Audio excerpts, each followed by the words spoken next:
Have you ever found yourself wrestling with a heavy piece of furniture or drowning under a massive deadline and completely refusing to text a friend 5 minutes away? When people look at you, they probably see an incredibly capable, highly responsible adult who simply handles their own business. To the outside world, this extreme self reliance looks like remarkable maturity, but internally, the prospect of relying on others registers as a threat. Instead of seeing a team, your brain sees a terrifying loss of control. If you would rather endure hours of unnecessary, solitary struggle than ask for a minor favor, you are not being stubborn. This behavior is a psychological reflex, a biological survival adaptation you likely developed decades ago. Society rewards this self reliance, even as the nervous system remains locked in a permanent defensive posture. If you grew up in the 1970s or 80s, you might remember coming home to a completely empty house because your parents were working. You learned daily autonomy and figured out your own problems. Nobody was going to intervene in your drama or fix things for you because there simply was no other option. Psychologists call this parentification. It's the process where a child takes on adult roles and responsibilities far too early, often to compensate for an environment that feels unstable or under-resourced.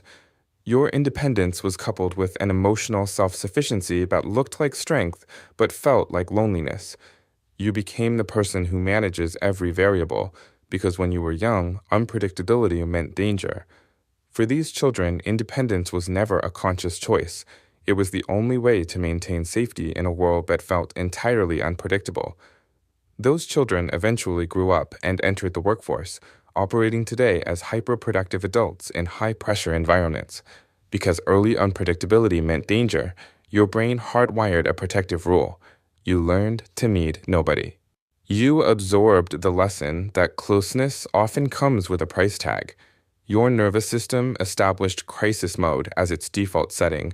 It has been locked in overdrive since elementary school, constantly scanning for threats. The modern economy rewards this trauma response. You are promoted and praised for being low maintenance and highly productive, often at the expense of your own well-being. Over time, your sense of worth became entangled with your usefulness. You make everyone else comfortable while drowning inside. This ledger makes receiving help terrifying, triggering a feeling that a dangerous debt is incurred, leaving you waiting for the other shoe to drop. That bone-deep tiredness, the kind that sleep cannot fix, is the physiological result of treating existence as a constant transaction. Your body never truly learned how to rest, because in your past, rest meant things might fall apart. Let's be radically honest. You do not hate being helped. You are grieving the fact that you never truly learned how to let someone else carry the weight. Healing starts with a shift in how you view your own value.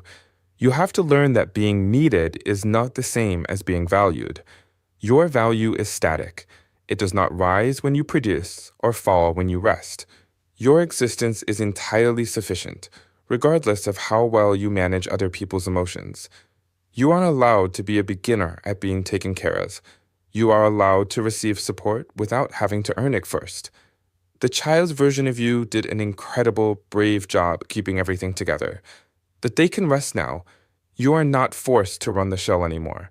It is safe to let someone else take a turn. Drop a comment below. What is one small task you can let someone else handle for you this week? Let's find our people down there. Dropping that heavy armor is going to feel terrifying at first. But underneath it lies the quiet, profound peace you have been craving your entire life. I'll see you in the next video.